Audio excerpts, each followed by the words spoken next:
এক সপ্তাহ ওড়িশা ভ্রমণে আমরা দেখলাম সবুজে মোড়া কুলদিহা ফরেস্টের কিছু অনন্য জীবজন্তু, দেবকুণ্ডের গর্জন করা জলপ্রপাত, বালাসোরের ঐতিহাসিক কিছু মন্দির আর নির্জন এক সমুদ্র সৈকত দুবলাগাড়ি। দারিংবাড়ির আজকে আমাদের তৃতীয় দিন। ব্রহ্মপুর থেকে দারিংবাড়ি ও দারিংবাড়ির লোকাল সাইট সিইং কমপ্লিট করে আজকে আমরা দারিংবাড়ির বিভিন্ন আকর্ষণীয় জলপ্রপাত ও প্রাকৃতিক শোভা অন্বেষণ করতে করতে এগিয়ে চলব গোপালপুরের উদ্দেশ্যে। এবং এই রাস্তাতেই পড়বে এক উল্লেখযোগ্য দর্শনীয় স্থান জিরাং মনেস্ট্রি। কলকাতা থেকে দারিংবাড়ি আসার ট্রেনের সময়সীমা আর বিশেষ কিছু হোটেলের ইনফরমেশন আমি আগের ভিডিওতে দিয়েছি। এই ভিডিওতেও ডেসক্রিপশন বক্সে মেনশন করে দিলাম। দারিংবাড়ি ভ্রমণের লোকাল সাইট সিইং ছাড়া ব্রহ্মপুর থেকে যাওয়ার দুটো পথ আছে, একটা শর্ট রুট এবং আর একটা লং রুট। আজকে সেই লং রুটের ওপরই যাত্রা করে আমরা ব্রহ্মপুর ক্রস করে এগিয়ে যাব গোপালপুরের দিকে। সকাল 8:30 আমরা ডিআর ইকো রিসর্টকে বাই বাই বলে গোপালপুরের উদ্দেশ্যে রওনা হলাম। দারিংবাড়ি ভ্রমণের প্রথম দিনে দেখে নেওয়া পাঙ্গালি বা রেনবো ওয়াটারফলস থেকে 4-5 কিলোমিটার দূরেই যাত্রাপথে গাড়ি বাঁ দিক করে রেখে বিস্তীর্ণ মালভূমি পাহাড়ের প্রাকৃতিক সৌন্দর্য দেখে নিতে পারেন এই পাঙ্গালি ভ্যালি ভিউ পয়েন্টে। লং রুটের এই পাঙ্গালি বা রেনবো ওয়াটারফলস আমরা গতকাল কভার করে দিই, তার জন্য আমাদের হাতে বেশ কিছু সময় বেঁচে যায়। আমরা নেক্সট স্টপ চলে এসেছি মৃদুবন্দা ওয়াটারফলস। এখানকার মুরগিরাই জানিয়ে দিচ্ছে আমাদের স্বাগতম। মৃদুবন্দা ওয়াটারফলসের রাস্তাটাও নিচে, কিন্তু এটা সিঁড়ি দিয়ে বাঁধানো, তো কম্পারেটিভলি কম খাটনি, কিন্তু ওঠার সময় তো একটা মিনিমাম খাটনি করতেই হবে। এখানে যে গাড়ি এন্ট্রি, কার এন্ট্রি চার্জেস একটা 50 রুপিস নেয়, বাট এটা আমাদের ড্রাইভার অন্তত ইনক্লুডেড ছিল প্রাইসটা, সো আমাদের পে করতে হয়নি। ওই দিক দিয়ে একটা ঘুরে রাস্তা আছে, বাট আমরা একটা শর্টকাট নিয়ে নিলাম। কালকের স্কিল আজকে আমরা দেখিয়ে দিচ্ছি, কালকে যা শিখেছি আবার লাঠি ছাড়া। এখানে অলমোস্ট সব ঘোরার জায়গায় মেন রোড থেকে গাড়ি করে কিছুটা এগিয়ে যেতে হয়। মৃদুবন্দা ওয়াটারফল তুলনামূলক কাছে, রাস্তার ধারে পার্কিং করে 150-200 সিঁড়ি নেমে গেলেই ওয়াটারফলের সামনে। এই ওয়াটারফলসটা এখানে অ্যাক্সেস করা মানে ওপরে নিচে নামাটা কম্পারেটিভলি ইজি। আর যেখানে ওয়াটারফলস হয়েছে সেখানে একটা ন্যাচারাল পুলও তৈরি হয়েছে বলে এখানে অনেকে চান করে এই জায়গাটাতে। আপনারাও চান করতে পারেন, কিন্তু অ্যাটলিস্ট চারদিকটা নোংরা করবেন। মৃদুবন্দাকে পেছনে ফেলে প্রকৃতি মোড়া রাস্তায় এগিয়ে চলতে চলতে দারিংবাড়ি অঞ্চলের আরও এক অনবদ্য উপত্যকার সামনে এসে উপস্থিত হলাম, সোনপুর ভ্যালি ভিউ পয়েন্ট। বিজ্ঞানের অবদানে ক্যামেরার লেন্সে জুম করে ধরা পড়ল এক ক্ষীণ জলপ্রপাত ধারা পাহাড়ের বুক চিরে নিচে গড়িয়ে পড়ছে। নাম জুরুন্ডা জলপ্রপাত। মেন রোডের উপর সোনপুর ভ্যালির এই ভিউটা পড়ছে, কিন্তু এখান থেকে কোনো রকম ওয়াটারফল দেখা যায় না। তো অবশ্যই যদি এই ভ্যালিটা দেখতে হয় ভেতরের রাস্তাটাই ধরবেন, যেখানে 1.5 কিলোমিটার ভেতরে গিয়ে আপনি আর একটা ভালো ভিউ এনজয় করতে পারবেন। আমাদের নেক্সট পয়েন্ট হচ্ছে টেঙ্গাকিয়া ভিউ পয়েন্ট। এই ভিউ পয়েন্টটা রাস্তার ওপরেই আছে, আমাদের খুব বেশি দূরে যেতে হয়নি। আর আমরা যে রাস্তা দিয়ে এলাম সেই রাস্তাটা এখান থেকে দেখাও যাচ্ছে। আর এটা একটা ভালো ব্যাপার হচ্ছে এটাতে ভীষণ এয়ারি, মানে বাকি ভিউ পয়েন্ট থেকে এই ভিউ পয়েন্টটা ভীষণ এয়ারি ভিউ পয়েন্ট। বেশ কিছু জলপ্রপাত ও ভ্যালি ভিউ পয়েন্ট দেখার পর দারিংবাড়ির অপূর্ব সমতল রাস্তা ধরে আমরা এগিয়ে চলেছি আরও একটা জলপ্রপাত দর্শনের দিকে। এখানে একটা ছোট্ট ইনফরমেশন দিয়ে রাখি, এই লং রুটের আর একটা ট্যুরিস্ট স্পট হলো হরভঙ্গি ড্যাম, যেটা আমাদের মেন ট্যুর প্যাকেজের অন্তর্গত ছিল না। তার কারণ এই লোকেশনটা মেন রোডের থেকে অনেকটাই ডেভিয়েটেড এবং অবশ্যই এক্সট্রা চার্জেবেলও। অনেকেই যারা মনিস্টারি বা তীর্থস্থান দেখতে চান না তারা হরভঙ্গি ড্যামের প্যাকেজ নেয়, আমাদের সেটা অন্তর্গত ছিল না, এবং আপনারা অবশ্যই যাওয়ার আগে ড্রাইভারের সঙ্গে সেটা কথা বলে নেবেন। পরের স্টপ রাস্তা থেকে একটু ভেতরে ঢুকেই একটা মাটির রাস্তা দিয়ে এসে ব্রাহ্মণী দেবী ওয়াটারফল। আমরা পাহাড় থেকে অনেকটাই নিচে নেমে এসেছি, সো অবভিয়াসলি টেম্পারেচার অনেকটাই বেড়ে গেছে, বাট স্টিল এখানে একটা ওয়াটারফল দেখার মতো আছে and we are gonna visit it. হ্যাঁ, নাবার রাস্তাটা কিন্তু একটু খাড়াই, একটু সাবধানে আসবেন। এক এখন ব্রাহ্মণী দেবী ওয়াটারফলের সামনে। এর আরেক নাম করচাবাদী ওয়াটারফল। 12 মাস এখানে কিন্তু জল দেখতে পাওয়া যায় না। মনসুনে জলের তীব্রতা বাড়ে, কিন্তু তখন পাথর এত পিচ্ছিল হয়ে যায় যে খুবই বিপজ্জনক হয়ে ওঠে। আয়তকার পাথর সারি এই জলপ্রপাতের এক বিশেষ ভৌগোলিক বৈচিত্র্যতা। সবুজ জঙ্গলে মোড়া বিচিত্র এই জলপ্রপাত মানব দ্বারা নির্মিত মনে হয়। এই গোটা জায়গাটার সবথেকে বড় স্পেশালিটি হচ্ছে ঝর্ণাটার থেকে ওই ল্যান্ডস্কেপটা। পুরো পাথরের জায়গাগুলো যেভাবে সাজানো দেখে মনে হবে আর্টিফিশিয়াল, কিন্তু অবভিয়াসলি এটা nature made and looks really good and unique.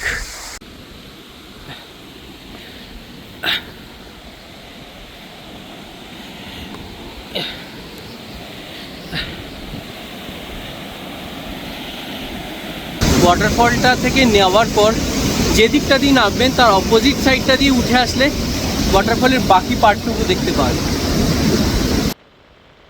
ঘন অরণ্য ভেদ করে রাস্তা ধরে আমরা নেমে এসেছি বেশ সমতল ভূমির দিকে,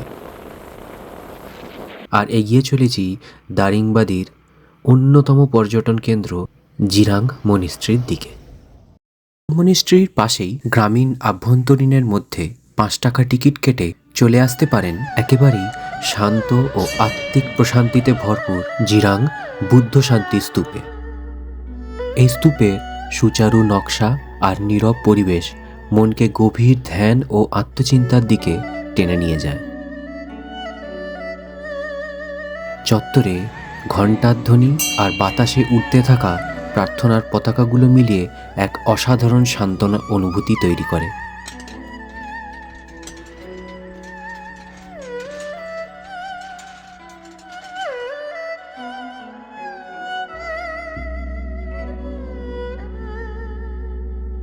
চারিদিকে সবুজে ঢাকা প্রাকৃতিক দৃশ্য এর সৌন্দর্যকে যেমন বাড়িয়ে তোলে, আধ্যাত্মিকতার টানে যারা ভ্রমণ ভালোবাসেন তাদের জন্য এই জায়গা অবশ্যই একবার ঘুরে দেখার মতো। নিকটবর্তী প্রান্তে একটা ছোট্ট খাওয়ার দোকানও আছে, যেখানে আমরা কিছুক্ষণ খেয়ে নিলাম। তা আমরা জিরাং মনিস্ট্রির কাছে ঘন্টাঘরের সামনে এখানে লোকাল একটা দোকানে মোমো আর লাফিং তাই তো ট্রাই করছি। আই হ্যাভ নো আইডিয়া এটা কেমন খেতে হবে।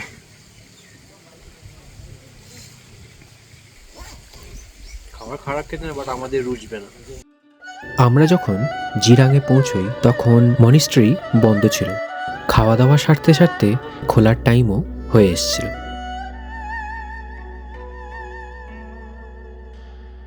আমাদের এই ট্রিপের হটস্পট ডেস্টিনেশন জিরাং মনিস্ট্রি, যেটার আর একটা নাম হচ্ছে পদ্মা সম্ভবা মহাবিহার।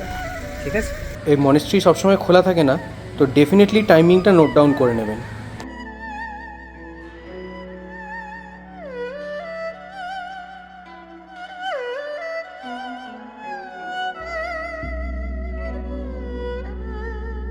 পদ্মাসম্ভবা মহাবিহারা উড়িষ্যার গজপতি ডিস্ট্রিক্টের জিরাঙ্গতে অবস্থিত বলেই জিরাঙ্গ মনিস্ট্রি।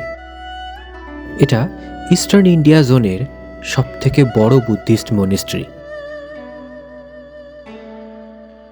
শুধু এই জায়গাটার জন্য টাইম বাঁচানোর জন্য আমরা গতকাল রেনবো পাঙ্গালি ওয়াটারফলস আমরা সেরে নিয়েছি, যাতে এইটা সময়ের মধ্যে পৌঁছাতে পারি, কারণ এটার এন্ট্রি করা টাইমটা ভীষণ প্রবলেমেটিক।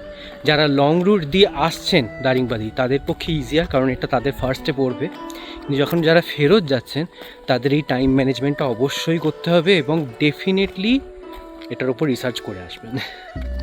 আর্কিটেকচারাল ফাউন্ডেশন শুরু হয় 2003 সালে এবং শেষ হয় 2008 সালে। দলাই লামা স্বয়ং 2010 সালে এসে এর উদ্বোধন করেন। উড়িষ্যার এই মালভূমিতে বুদ্ধিস্ট তিব্বতীদের বসবাস বেশ চোখে পড়ার মতো। তারা এই জায়গার নাম রেখেছিল ফুনসুক্লিং, যেটার ট্রান্সলেশনে দাঁড়ায় land of happiness and plenty.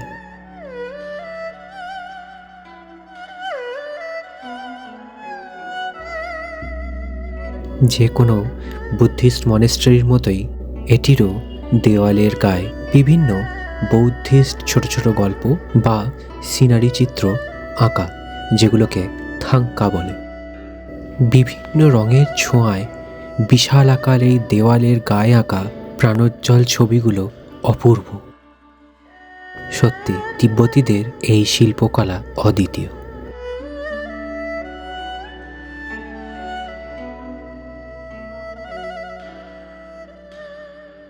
জিরাঙের কাছেই মোটামুটি কয়েক কিলোমিটার, 2-3 কিলোমিটার হবে। 3 কিলোমিটার। 3 কিলোমিটারের মধ্যেই এখানে খাসাড়া ওয়াটারফলস, এবং এটা অতটা হাইকিংয়ের কিছু ব্যাপার নেই, একদম মেন রোডের কাছেই, জাস্ট সিঁড়ি দিয়ে নেমে গেলেই হলো। পাথর পুরো ফ্ল্যাট, একদম চলাফেরার কোনো অসুবিধাও নেই, সিঁড়িও করা। অবভিয়াসলি পিকনিক স্পটের জন্য জায়গা, আমি এক্সপেক্টও করিনি এখানে একেবারে ফাঁকা থাকবে, প্লাস বেলাও গড়িয়ে এসছে। ইনফ্যাক্ট এখানে তো প্রি ওয়েডিং শ্যুটও চলছে। আমাদের চ্যানেলও দ্রোণ আনানোর জন্য ডু দ্য সাবস্ক্রাইব।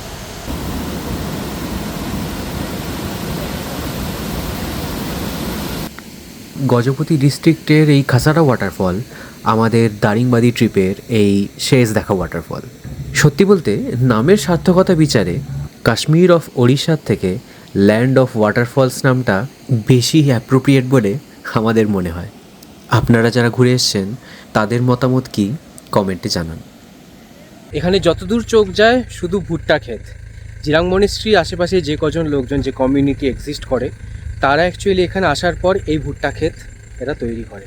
এদের মেন খাওয়া দাওয়ার বা সমস্ত কিছু এই ভুট্টা ক্ষেত থেকেই আসে। কারণ একটা নতুন মনিস্ট্রি প্রজেক্ট চলছে, তো এটা হয়ে গেলে জিরাঙের সঙ্গে এটাও ঘোরার একটা অ্যাডিশন হবে আর কি। উপস্থিত হলাম দেবী কুচিন্ডার মন্দির তপ্তপানি উষ্ণ প্রস্রবণে। হট স্প্রিংয়ের এখানে ঢোকার সময় 3টে গেট আছে 3 দিকে। তো সব থেকে লেফট যে সাইডটা আছে ওখান দিয়ে আসলে স্নানের জায়গাটা যেতে পারবেন, যেখানে হট স্প্রিংয়ের জল ছুঁতে পারবেন, মানে জলটা আদৌ গরম কিনা সেটা বোঝার জন্য। আদারওয়াইজ মাঝখানের রাস্তাটা দিয়ে গেলে এখানে ঠাকুরটা রাখা রয়েছে, সেটা ভিউ পাওয়ার জন্য। ওখান থেকে কিন্তু আবার রাস্তা থেকে আবার বেরিয়ে ঘুরে আসতে হবে। তপ্তপানি হট স্প্রিংয়ের পাশে ডিয়ার পার্ক আছে একটা, কিন্তু 4টের সময় সেটা বন্ধ হয়ে যায়। অবভিয়াসলি এখানকার সব স্টপের টাইমিং, এটা আমার ভিডিওতে মেনশন করা আছে, সব জায়গাটাতে এটা নোটিস করে আসবেন। আমাদের কাছে জিরাংটা বেশি ইম্পর্টেন্ট ছিল, আমরা ওটা ধরতে পেরেছি এবং তার জন্য এটা স্যাক্রিফাইস গেছে, বাট স্টিল বাইরে থেকে অ্যাটলিস্ট একটা ক্লিপস আমরা তুলতে পেরেছি। 7টা নাগাদ আমাদের গাড়ি পৌঁছলো গোপালপুরে, আর আমরা আমাদের ড্রাইভার দাদাকে বাই বাই করি। আমাদের পিন্টুদার সঙ্গে আজকে এখানেই বাই বাই। আমাদের গোটা ড্রাইং বাড়ির ট্রিপ করলো এক্সেলেন্ট। অবশ্যই কন্ট্যাক্ট করবেন পিন্টুদার সঙ্গে, আমি সমস্ত কন্ট্যাক্ট ডিটেলস দিয়ে রাখলাম নিচে, অবশ্যই আসবেন। হ্যাঁ, ও আচ্ছা। রাত্রির এখন 8টার কাছাকাছি বাজে। 8:30 গোপালপুর সি বিচের ধারে রাস্তাতে একটু হেঁটে বেরোচ্ছি, কিছু খাওয়া দাওয়ার ব্যবস্থা করতে হবে, ভীষণ টায়ার্ড। বিচের ধারে একটু যেতে পারি, দেখি আগে খাওয়াটা, আগে পেট পুজো। সারা ট্রিপে ঘুরে এসে বালেশ্বর, দারিংবাদী ঘুরে এসে গোপালপুরে আমরা সুইটকর্ন খাওয়ার প্ল্যান করতে পারলাম ফাইনালি। এটা অনেকবার আগে থেকে এটা প্ল্যান করেছিল কিন্তু হলো না, এই লাস্ট লোকেশনে এসে এটা হলো। তাহলে গোপালপুর আছে এটা সার্থক। মিল্ক ছানা বিক্রি করছে, পুডিং কেমন খেতে? এটা অন্যরকম, এটা জেনারেলি বিক্রি হয় না কলকাতা শহরে, তাই জন্য কিনে খেলাম আর কি।